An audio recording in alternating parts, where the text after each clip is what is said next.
అందరికీ నమస్కారం. ఓం శ్రీ మాత్రే నమః. మీ ఇంట్లో లక్ష్మీదేవి తిరుగుతూ ఉంటే ఈ 5 సూచనలు కనిపిస్తాయి. ఇంట్లో లక్ష్మీదేవి తిరుగుతూ ఉంటే ఖచ్చితంగా ఈ 5 సంకేతాలు సూచనలు కనిపిస్తూ ఉంటాయి. ఈ సూచనలను గుర్తించినట్లయితే లక్ష్మీదేవి మీ ఇంట్లోనే ఉందని, మీ ఇంట్లో నివసిస్తుందని, మీ ఇంట్లో తిరుగుతుందని అర్థం చేసుకోవచ్చు. లక్ష్మీదేవి ఇంట్లో తిరుగుతుందా?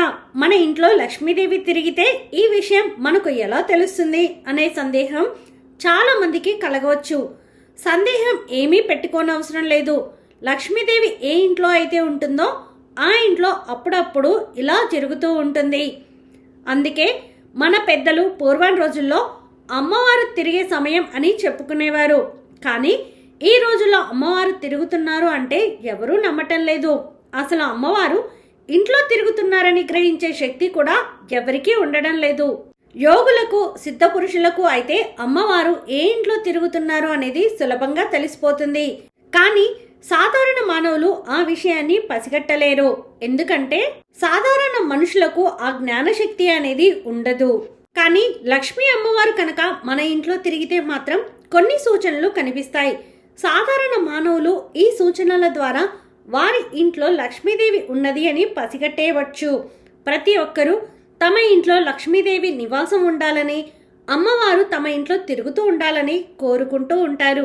లక్ష్మీదేవి అంటే సాక్షాత్తు ధనానికి అధిపతి. ఎవరికి ఐశ్వర్యం సిద్ధించాలన్నా ఆమె అనుగ్రహంతోనే జరుగుతుందని నమ్మకం. లక్ష్మీదేవి సకల సంపదలకు ఆదిదేవత.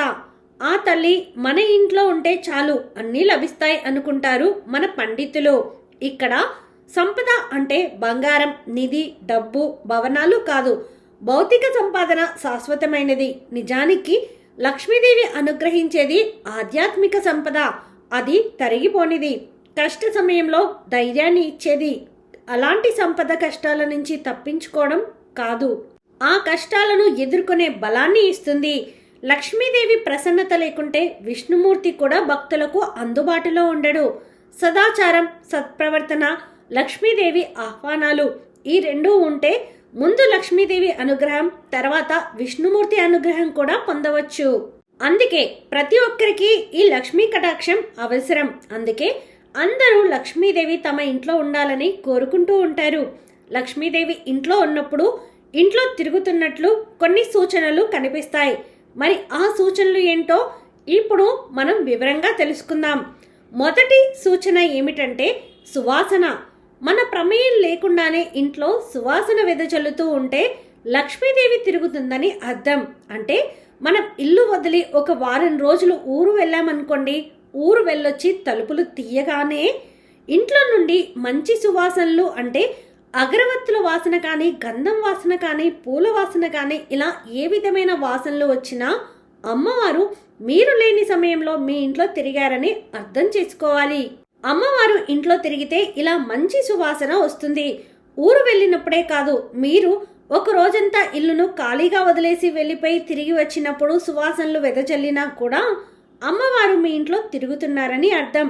అంటే అమ్మవారు ఇంట్లో ఎవరూ లేనప్పుడు తిరుగుతారా, అందరూ ఉన్నప్పుడు తిరగరా అనే సందేహం కూడా రావచ్చు. ఎక్కువగా అమ్మవారు ఇంట్లో ఎవరూ లేనప్పుడు తిరుగుతూ ఉంటారు. కొన్నిసార్లు అందరూ ఉన్నప్పుడు కూడా సంచరిస్తూ ఉంటారు. అంటే ఇంట్లో అందరూ ఉన్నప్పుడు సడన్గా మంచి సువాసనలు రావడం మొదలయ్యాయి అనుకోండి, అప్పుడు మీ ఇంట్లో అమ్మవారు తిరుగుతున్నారని అర్థం. అంటే మీరు పూజలు ఏమీ చేయకపోయినా, అగరవత్తులు వెలిగించకపోయినా, మీ ప్రమేయం ఏమీ లేకుండా సువాసనలు వస్తే మాత్రం ఖచ్చితంగా లక్ష్మీదేవి మీ ఇంట్లో తిరుగుతుందని అర్థం చేసుకోవచ్చు. ఇది లక్ష్మీదేవి మీ ఇంట్లో సంచరిస్తుందని తెలిపే మొదటి సూచన. ఇక రెండవ సూచన ఏమిటంటే కోయిల లేదా ఉడత. మీ ఇంటి దగ్గరకు ప్రతిరోజు ఉదయం కోయిల గాని, ఉడత గాని వస్తూ ఉంటే మీ ఇంట్లో లక్ష్మీదేవి తిరుగుతుందని అర్థం చేసుకోవాలి. సాధారణంగా కోయిలలు వసంతకాలంలోనే ఎక్కువగా తిరుగుతూ ఉంటాయి. మిగిలిన రోజుల్లో అంతగా కనిపించవు. కానీ కొంతమంది ఇళ్ల దగ్గరకు ప్రతిరోజు ఉదయం కోయిల వచ్చి అరుస్తుంది. లేవగానే ఆ ఇంట్లో వారికి కోయిల కనిపిస్తుంది. ఏ ఇంట్లో అయితే లక్ష్మీదేవి తిరుగుతుందో ఆ ఇంటి దగ్గర ఇలా కోయిల వచ్చి అరుస్తుంది. అంటే ఒక్కసారి కాదు, ప్రతిరోజు ఇలా ఉదయం పూట మీ ఇంటి దగ్గరకు కోయిల వస్తూ ఉంటే మీ ఇంట్లో లక్ష్మీదేవి సంచరిస్తుందని అర్థం చేసుకోవాలి. ఇక ఉడత కూడా సేమ్ ఇలాగే కొంతమంది ఇళ్ళ దగ్గరకు ప్రతిరోజు ఉదయం ఉడత వచ్చి కిచ్కిచ్మని శబ్దం చేస్తుంది. ఆ ఇంట్లోని వారికి లేవగానే ఉడత కనిపిస్తుంది. ఇలా కోయిల ఉడతలు ఎందుకు వస్తాయి అంటే వాటికి మీ ఇంట్లో లక్ష్మీదేవి సంచరిస్తుందనే విషయం తెలుస్తుంది. ఆ విషయాన్ని మీకు చెప్పడానికి అవి వస్తాయి. కాబట్టి ఇలా ప్రతిరోజు ఉడత కానీ లేదా కోయిల కానీ మీ ఇంటికి వస్తూ ఉంటే మీ ఇంట్లో లక్ష్మీదేవి తిరుగుతుందని తెలియజేసే రెండవ సూచనగా గుర్తుంచుకోండి. లక్ష్మీదేవి మీ ఇంట్లో తిరుగుతుందని తెలిపే మూడవ సూచన ఏమిటంటే దీపం ఒకేసారి కాంతివంతంగా వెలగడం. మన ఇంట్లో కొన్నిసార్లు దీపారాధన చేస్తున్నప్పుడు ఎలాంటి గాలి లేకుండా కూడా దీపం ఒకేసారి కాంతివంతంగా వెలుగుతుంది. అలాగే ఒత్తులు కదులుతూ ఉంటాయి. ఇలా జరిగితే అమ్మవారు అక్కడికి వచ్చి వెళ్ళారని, మీ దీపారాధనను స్వీకరించారని అర్థం. అమ్మవారు ఇంట్లో తిరుగుతున్నారు అనడానికి ఇవన్నీ కూడా సూచనలే. అలాగే పూజ గదిలో పదే పదే లక్ష్మీదేవి ఫోటో లేదా అమ్మవారి ఫోటో పక్కకు వరగడం లేదా ఫోటో కింద పడిపోవడం జరుగుతూ ఉన్నా కూడా అది లక్ష్మీదేవి మీ ఇంట్లో తిరుగుతుందని తెలిపే సంకేతం. అమ్మవారు ఇంట్లో తిరిగినప్పుడే ఇలా ఫోటోలు పక్కకు జరగడం లేదా పక్కకు వరగడం లేదా కింద పడిపోవడం లాంటివి జరుగుతూ ఉంటాయి. అలా కింద పడిన పక్కకు వరిగిన వెంటనే ఆ ఫోటోను యథాస్థానంలో పెట్టేయండి. ఇలా జరిగితే గనక అమ్మవారు వచ్చి వెళ్ళారని గుర్తుంచుకోండి. అమ్మవారు అందరి ఇళ్లలో తిరగరు, కొందరి ఇళ్లలోనే తిరుగుతూ ఉంటారు. అలా అమ్మవారు ఇంట్లో స్థిర నివాసం ఉండి సంచారం చేయాలంటే గొప్ప అదృష్టం కూడా ఉండాలి. అదృష్టం ఉన్నవారికి మాత్రమే ఈ సూచనలు కనిపిస్తాయి. అంటే అమ్మవారిని భక్తి శ్రద్ధలతో కొలిచే వారికి మాత్రమే ఈ అదృష్టం వరిస్తుంది. మరి నాలుగవ సూచన ఏమిటంటే ఇంట్లో ఉండే ఫ్యాన్ అన్నీ కూడా ఆఫ్ చేసి ఉన్నప్పుడు, ఎలాంటి గాలి లేనప్పుడు ఒకేసారి గాలి వచ్చి ఒక వేవ్ లాగా తగిలి వెళ్ళిపోతుంది. ఆ స్పర్శను మనం తెలుసుకోగలుగుతాం కూడా. ఆ గాలి ఎవరో కాదు, అమ్మవారే. గాలి రూపంలో కూడా అమ్మవారు ఇంట్లో తిరుగుతూ ఉంటారు. ఇక ఐదవ సంకేతం ఏమిటంటే చాలా మందికి రాత్రిపూట అంటే పడుకునే సమయంలో కానీ లేదా బ్రహ్మముహూర్తంలో కానీ ఇంటి దగ్గర లేదా ఇంటి లోపల ఎవరో తిరుగుతున్నట్టు పట్టీల శబ్దం లేదా గజ్జల శబ్దం వస్తూ ఉంటుంది. కొంతమంది ఇళ్ళ దగ్గర ప్రతిరోజు వస్తుంది. కొంతమంది ఇళ్ళ దగ్గర అప్పుడప్పుడు ఈ శబ్దం వినిపిస్తూ ఉంటుంది. చాలా వరకు అందరూ ఇలా గజ్జల శబ్దం వస్తే భయపడిపోతూ ఉంటారు. ఏదో దుష్టశక్తి మా ఇంట్లో తిరుగుతుందని భయపడుతూ ఉంటారు. కానీ ఎవరికీ తెలియని విషయం ఏమిటంటే అలా గజ్జల చప్పుడు వస్తే అమ్మవారు మీ ఇంట్లో తిరుగుతున్నారని అర్థం. మీ ఇంట్లో గజ్జల చప్పుడు వినిపించి మంచి సువాసనలు వస్తే మాత్రం అమ్మవారు తిరుగుతున్నారని సంకేతం. లక్ష్మీదేవి మీ ఇంట్లో తిరిగినప్పుడు కనిపించే సూచనలు ఇవే. ఈ సూచనలు కనిపిస్తే మాత్రం ఖచ్చితంగా అమ్మవారు మీ ఇంట్లో ఉన్నారు, మీ ఇంట్లోనే సంచరిస్తూ తిరుగుతూ ఉన్నారని అర్థం చేసుకోండి. ఇలాంటి సూచనలు వచ్చినప్పుడు అమ్మవారు మీ ఇంట్లో నుండి వెళ్లకుండా ఉండడానికి జాగ్రత్తలు తీసుకోండి. మీ ఇంటిని మనస్సును శుద్ధిగా ఉంచుకోండి. అన్ని అమ్మవారికి నచ్చే పనులే చేయండి. అమ్మవారు మీ ఇంటికి వచ్చిన అతిథి అని భావించి అన్ని మర్యాదలు చేయండి. అప్పుడు అమ్మవారు మీ ఇంట్లోనే స్థిరంగా ఉండిపోయి సకల ఐశ్వర్యాలను ఇస్తారు. ధనవంతులు అయ్యే ముందు లక్ష్మీదేవి మీ ఇంటికి కొన్ని అదృష్ట సంకేతాలను కూడా పంపుతుంది. ఎందుకంటే లక్ష్మీదేవి తలుచుకుంటేనే ఎవరైనా ధనవంతులుగా మారుతారు. లక్ష్మీదేవి అంటే సాక్షాత్తు ధనానికి అధిపతి. ఎవరికి ఐశ్వర్యం సిద్ధించాలన్నా లక్ష్మీ అనుగ్రహంతోనే జరుగుతుందని వేద పండితులు చెబుతున్నారు. అందుకే అందరూ వివిధ రూపాల్లో ఉన్న లక్ష్మీదేవి పటాలు బొమ్మలను పూజిస్తారు. లక్ష్మీదేవి సకల సంపదలకు ఆదిదేవత. ఆ తల్లి అనుగ్రహం ఉంటే చాలు అన్నీ లభిస్తాయి అంటారు మన పెద్దలు. లక్ష్మీదేవిని చెంచల స్వభావం అని కూడా అంటారు. అమ్మవారి అష్టోత్తరంలో చెంచలాయ నమః అనే నామం కూడా ఉంటుంది. దీనికి కారణం ఏమిటంటే ఏ దేవుని ఉపాసన చేస్తారో ఆ దేవుని తత్వం ఉపాసకుని వద్దకు వస్తుంది. దాని అనుసారం లక్షణాలు కనబడతాయి. శ్రీలక్ష్మి ఉపాసన చేసినచో ధనప్రాప్తి కలుగుతుంది. ఈ ఉపాసన తగ్గినచో అహం జాగృతమై ఆ దేవత తత్వం ఉపాసకుడిని వదిలి వెళ్ళిపోతుంది. అప్పుడు సొంత తప్పు నువ్వు ఒప్పుకోక మనుషులు లక్ష్మి చంచలమైనదని అంటూ ఉంటారు. కానీ ఇక్కడ గుర్తుంచుకోవాల్సిన విషయం ఏమిటంటే నిజంగా లక్ష్మీదేవి చంచలమై ఉన్నట్లయితే తను చరణాలను ఎప్పుడో వదిలేసి ఉండేది. కాబట్టి లక్ష్మీదేవి చంచలమైనది కాదు, మన భక్తి చంచలమైనది అనే విషయాన్ని అందరూ తెలుసుకోవాలి. ఎక్కడ అహం ఉంటుందో, ఎక్కడ శుభ్రత భక్తి ఉండదో అక్కడ అమ్మవారు ఒక్క క్షణం కూడా నిలవదు. ప్రతి మనిషి కూడా తన జీవితం బాగుండాలని, ఎప్పుడూ సుఖ సంతోషాలతో ఉండాలని, ఎలాంటి అప్పులు ఆర్థిక బాధలు లేకుండా ధనవంతులుగా మారాలని కోరుకుంటూ ఉంటారు. అవి జరిగే సందర్భాలు కొన్ని ఉంటాయి. కొందరే ధనవంతులుగా మారుతారు. అలా ధనవంతులుగా మారే ముందు లక్ష్మీదేవి కొన్ని అదృష్ట సంకేతాలను పంపుతుంది. మరి ఆ సంకేతాలు ఏమిటో ఇప్పుడు ఈ వీడియోలో తెలుసుకుందాం. లక్ష్మీదేవి కొన్ని చోట్ల ఉంటుంది, కొన్ని చోట్ల అస్సలు ఉండదు. పాల సముద్రం నుండి లక్ష్మీదేవి ఉద్భవించినప్పుడు ఇంద్రుడికి తాను ఎక్కడ పుట్టానో అనే విషయాన్ని చాలా స్పష్టంగా చెప్పింది.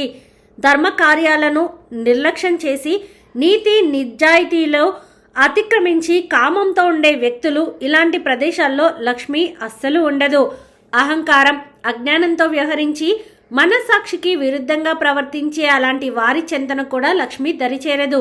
అత్యాశపరులైన వారి దగ్గర కూడా లక్ష్మీదేవి కొలువై ఉండదు. కర్మలన్నిటిలోనూ దురాశ చాలా పెద్దది. అన్ని పాపాలకు దురాశే మూలం అని శాస్త్రాల్లో పేర్కొనబడింది. కనుక దురాశపరుల దగ్గర కూడా తాను ఉండనని లక్ష్మీదేవి ఇంద్రుడికి చెప్పింది. హింసను ప్రేరేపించేవారు ఉండే ప్రదేశాల్లో, హింసాత్మక ప్రదేశాల్లోనూ లక్ష్మి ఉండడానికి అంగీకరించదు. మానవులపై, మూగజీవాలపై హింసను పాల్పడే వారికి లక్ష్మీదేవి చాలా దూరంగా ఉంటుంది. అంతేకాదు అలాంటి వారికి కష్టాలను కూడా కలగజేస్తుంది. ఎక్కడ స్త్రీలు పూజింపబడతారో అక్కడ లక్ష్మీదేవి కొలువు తీరి ఉంటుంది. ఆడవారిని అవమానించడం, వారిని కించపరచడం, అలాగే స్త్రీలపై దౌర్జన్యాలు పాల్పడిన వారి దగ్గర నుండి లక్ష్మీదేవి దూరంగా వెళ్ళిపోతుంది. తమలోని లోటుపాట్లను సవరించుకుంటూ ఒకరినొకరు గౌరవించుకునే సభ్యులు ఉండే కుటుంబంపై లక్ష్మీ కటాక్షం ఎల్లప్పుడూ ఉంటుంది. వచ్చిన అతిథులను గౌరవించడం, అలాగే వచ్చిన అతిథులను ఖాళీ కడుపుతో కానీ వట్టి చేతులతో కానీ పంపని ఇల్లు పుణ్యక్షేత్రాలతో సమానం. అలాంటి చోట లక్ష్మి నివాసమై ఉండటమే కాదు, ఆ కుటుంబాలు సిరి సంపదలతో తులతూగుతూ ఉంటాయి. ప్రేమానురాగాలతో అన్యోన్యంగా కాపురం చేసే భార్యాభర్తలు ఉండే ఇంటికి లక్ష్మి ఆశీస్సులు సదా ఉంటాయి. నిరంతరం పోట్లాడుకుంటూ కుటుంబ సభ్యులపై గౌరవం లేని జంటలు ఉండే ఇంటిని లక్ష్మి వదిలి వెళ్ళిపోతుంది. ఒకసారి నారదుడు లక్ష్మీదేవిని, అమ్మా లక్ష్మీమాత, మానవులు ధనవంతులుగా మారే ముందు ఏమైనా సూచనలు, సంకేతాలు అందుతాయా అని అడిగాడు. అప్పుడు లక్ష్మీదేవి, నారద, మనుషులు ధనవంతులుగా మారే ముందు నేనే ప్రకృతి రూపంలో కొన్ని అదృష్ట సంకేతాలను వారికి అందచేస్తాను. ఈ సంకేతాలను గుర్తించి ఎవరైతే వారి శక్తి అనుసారం కష్టపడతారో వారిని ఖచ్చితంగా నేను వరించి ధనవంతులను చేస్తాను అని లక్ష్మీదేవి కొన్ని అదృష్ట సంకేతాల గురించి నారదుడికి చెప్పింది. మరి ఆ సంకేతాలలో మొదటిది పూజలో కొబ్బరికాయ. కొబ్బరికాయ కొట్టినప్పుడు ఆ కొబ్బరికాయలో పువ్వు వచ్చినచో త్వరలోనే మీరు ధనవంతులుగా మారుతారు అనడానికి దాన్ని సంకేతంగా భావించాలి. అలాంటి సంకేతం అందినప్పుడు అతి త్వరలోనే మీరు ధనవంతులుగా మారతారు. అలాగే మిమ్మల్ని వరించిన ప్రతి అవకాశాన్ని సద్వినియోగం చేసుకొని శ్రమించారంటే త్వరలోనే లక్ష్మీదేవి మిమ్మల్ని ధనవంతులుగా మార్చేస్తుంది అని చెప్పడంలో సందేహం లేదు. అలాగే మంగళవారం లేదా శుక్రవారం రోజుల్లో కోతులు మీ ఇంటిపైకి లేదా మీ ఇంటి దగ్గరకు వస్తూ ఉంటే త్వరలోనే మీరు ధనవంతులుగా మారుతారు. అలా వచ్చిన కోతులకి ఒక అరటి పండు లేదా వేరే ఏదో ఒక పండు ఇస్తే చాలు, త్వరగా లక్ష్మీదేవి మిమ్మల్ని ధనవంతులుగా మార్చేస్తుంది. అలాగే మీరు పూజలు చేస్తున్నప్పుడు ప్రతిరోజు దేవుడి ఫోటోకి లేదా విగ్రహానికి సమర్పించిన పువ్వు లేదా ఫలం కింద పడుతూ ఉంటే దాని అర్థం లక్ష్మీదేవి త్వరగా మిమ్మల్ని ధనవంతులుగా మార్చేస్తుందని అర్థం. దేవునికి పెట్టిన పువ్వు కింద పడితే ఆ పువ్వును ఆడవారు తలలో పెట్టుకోండి. పూజలో సమర్పించిన పండు కింద పడితే ఆ పండ్లను ప్రసాదంగా స్వీకరించి తినండి. ఇలా చేస్తే అతి త్వరలోనే లక్ష్మీదేవి మిమ్మల్ని ధనవంతులుగా మార్చేస్తుంది. ఇక మరో సంకేతం ఏమిటంటే కాకులు కానీ లేదా ఇతర పక్షులు కానీ మీ ఇంటి ముందు తాము తీసుకువెళ్తున్న ఆహారాన్ని జారవిడిచాయి అంటే ఖచ్చితంగా త్వరలోనే లక్ష్మీదేవి మీ ఇంటికి వచ్చి మిమ్మల్ని ధనవంతులుగా మారుస్తుందని అర్థం. ఇలా పక్షులు సంకేతాలు ఇచ్చినప్పుడు ఆ పక్షులకు ప్రతిరోజు ఏదో ఒక ఆహారం పెట్టారంటే మరింత త్వరగా మీరు ధనవంతులుగా మారే అవకాశం ఉంటుంది. ఇంట్లో ప్రతిరోజు దీపం పెట్టినప్పుడు చిన్నగా టప్ టప్ అని శబ్దం వస్తే త్వరలో మీరు ధనవంతులుగా మారిపోతారని శాస్త్రం చెబుతుంది. ఎప్పుడైనా మీరు గుడికి వెళ్ళి తిరిగి ఇంటికి వస్తున్నప్పుడు యాదృచ్ఛికంగా తెల్లటి ఆవు మరియు దూడ కనిపిస్తే అతి త్వరలో మీరు ధనవంతులుగా మారుతారు అనడానికి సంకేతం. అలా ఆవు దూడ కనిపిస్తే వాటికి నమస్కారం చేసుకొని ఏదైనా వాటికి ఆహారం తినిపిస్తే లక్ష్మీదేవి మిమ్మల్ని అతి త్వరలో ధనవంతుల్ని చేస్తుంది. ఆడవారు ఇంట్లో కుంకుమ బొట్టు పెట్టుకుంటూ ఉన్నప్పుడు చేయి జారి కుంకుమ కింద పడితే అది లక్ష్మీదేవి ఆగమనానికి సంకేతం. ఇలా పదే పదే జరిగితే మాత్రం అశుభానికి సంకేతం అని గుర్తుంచుకోండి. ఎప్పుడో ఒకసారి అనుకోకుండా బొట్టు పెట్టుకుంటున్నప్పుడు చేయి జారి కింద పడిపోతే లక్ష్మీదేవి ఖచ్చితంగా మీ ఇంటికి వస్తుందని అర్థం. లక్ష్మీదేవి నారదునితో ఈ విధంగా చెప్పింది. ప్రతిరోజు ఉదయం లేవగానే రోడ్డు తుడుస్తున్న పనివాళ్ళు కనిపిస్తే మీరు త్వరలోనే ధనవంతులుగా మారతారని అర్థం. పదే పదే నల్లచిమ్మలు ఇంట్లోకి వస్తూ ఉంటే త్వరలోనే లక్ష్మీదేవి మీ ఇంటికి వచ్చి మిమ్మల్ని ధనవంతులుగా మారుస్తుందని అర్థం. అలాగే ఎవరికైనా కలలో నవ్వుతున్న పూర్వీకులు కనిపిస్తే అతి త్వరలోనే వారు ధనవంతులుగా మారతారు. పూర్వీకులు అంటే తల్లి, తండ్రి, అమ్మమ్మ, తాతయ్య ఇలా ఎవరైనా సరే చనిపోయిన పెద్దలు మీకు నవ్వుతూ కలలో కనిపిస్తే త్వరలోనే మీరు ధనవంతులవుతారని అర్థం. ఇవి లక్ష్మీదేవి చెప్పిన 10 అదృష్ట సంకేతాలు. ధనవంతులుగా మారే ముందు ఖచ్చితంగా వీటిలో ఏదో ఒక సంకేతం వస్తుందని లక్ష్మీదేవి నారదుడికి చెప్పింది. కనుక మీకు కూడా ఏమైనా సంకేతాలు అందుతాయేమోనని వేచి చూడండి. అలాగే ఏమైనా సంకేతాలు కనిపిస్తే మీరు త్వరలోనే ఖచ్చితంగా ధనవంతులవుతారని లక్ష్మీదేవి మీ ఇంట్లో వచ్చి మీతో తిరుగుతుంది అని చెప్పి అర్థం చేసుకోండి. ఈ వీడియో మీకు నచ్చితే ప్లీజ్ లైక్ చేయండి. మరికొంతమందికి వీడియోని షేర్ చేయండి. ఫస్ట్ టైం ఛానల్ని చూసిన వారు సబ్స్క్రైబ్ చేసుకుని పక్కనే ఉన్న బెల్ ఐకాన్ని క్లిక్ చేయండి. సర్వేజన సుఖినో భవంతు.